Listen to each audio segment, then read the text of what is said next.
In a previous video, I looked at how the S-Video cable fared against the RGB SCART cable for the Sony PlayStation. I concluded by saying both cables are worth a look, although RGB was better for sure. What about the PlayStation 2? Unlike the PlayStation, this mostly used interlaced video output, although some games allowed for progressive scan support. This alone changes everything because RGB SCART can support progressive scan, although you'll need a device or a display that supports RGSB in order to make it work.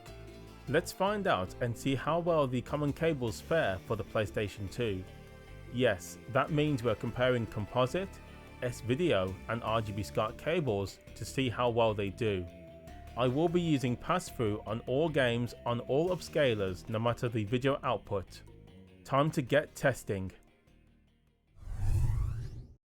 Let's begin with Colin McRae Rally 04. I love this game and seeing it in action via Composite is quite a sight. You can see what I see, right?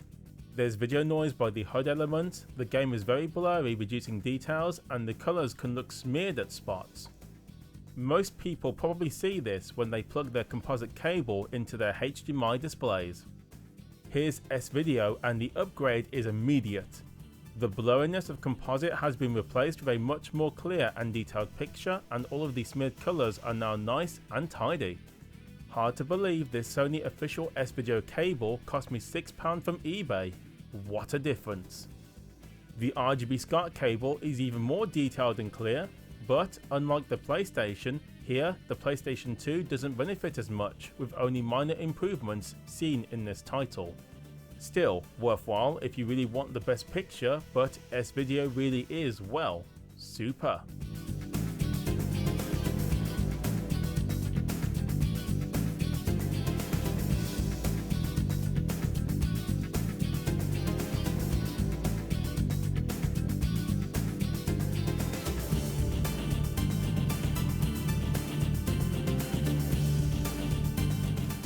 Guilty Gear X2 is next and I turned off the anti-aliasing function, which I believe is a flicker filter setting. If you thought the last game looked bad with Composite, this is even worse. The video noise is out of control, the game looks so blurry and is just an all-around unpleasant experience to play.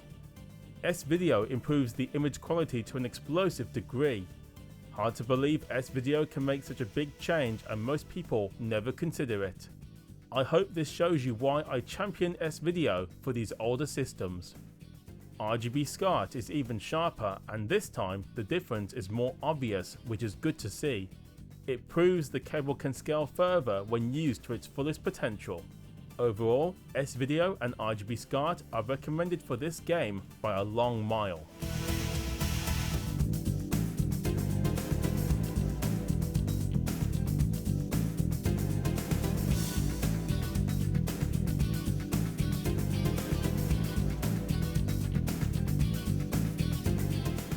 Need for Speed Most Wanted is an awesome title and back in 2005 I used to play this game using Composite.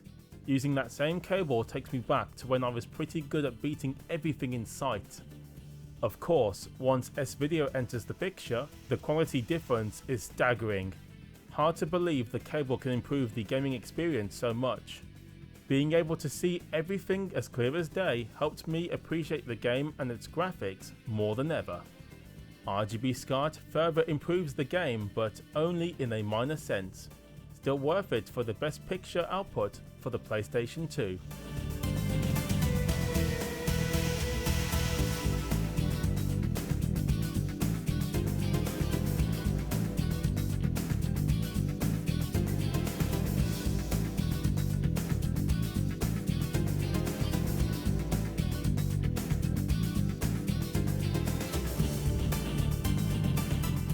When I then tried out WRC3, I was in for a shock.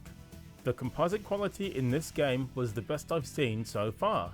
Yes, the quality is still not good, but it wasn't completely hopeless either. I would argue this is actually playable if you had no access to S-Video or RGB cables. Of course, S-Video is much preferred, although the difference is not as noticeable as the other titles we've covered so far. RGB improves things further, although only slightly. Makes me wonder why the other games looked awful with Composite when this game looks almost acceptable in comparison.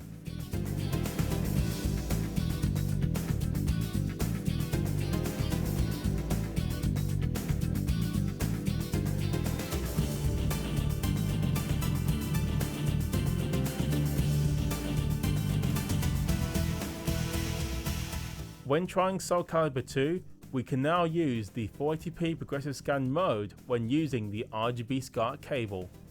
However, Composite first, and well, this is pretty awful.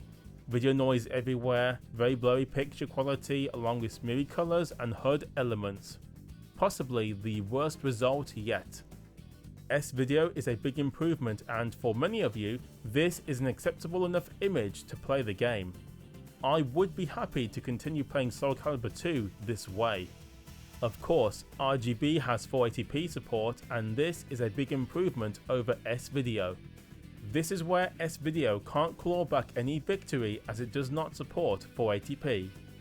Both RGB and S-Video are recommended, but when RGB is used in 480p, it is a game changer.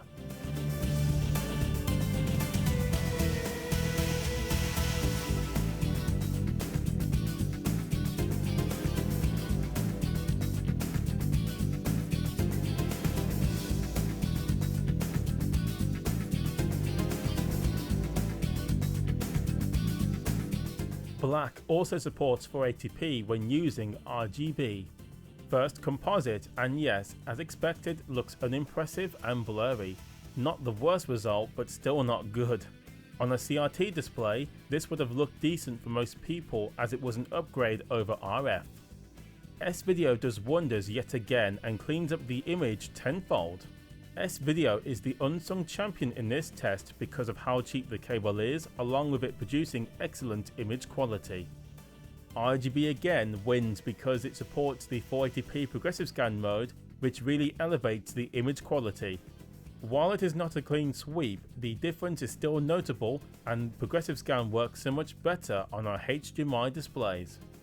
With this, I will show off the rest of the footage that I have via a montage.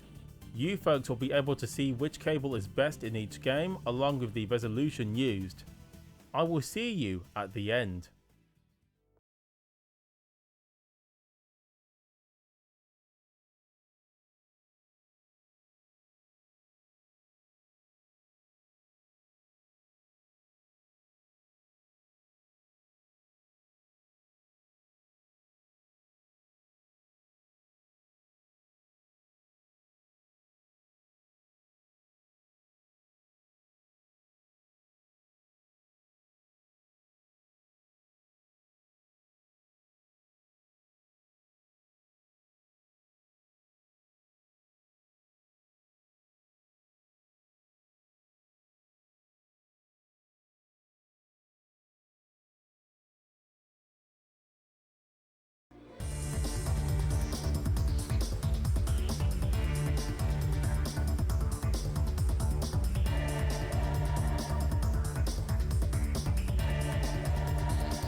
I think the video results speak loud and clear.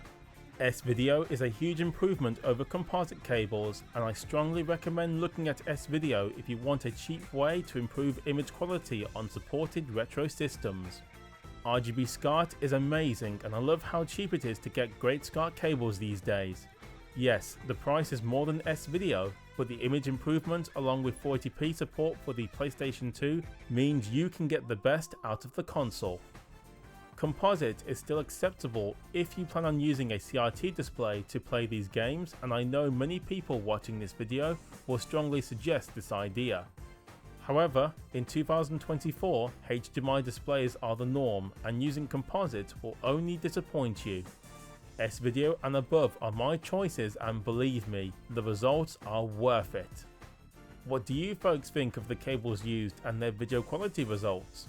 Tell me in the comments, and I will see you soon.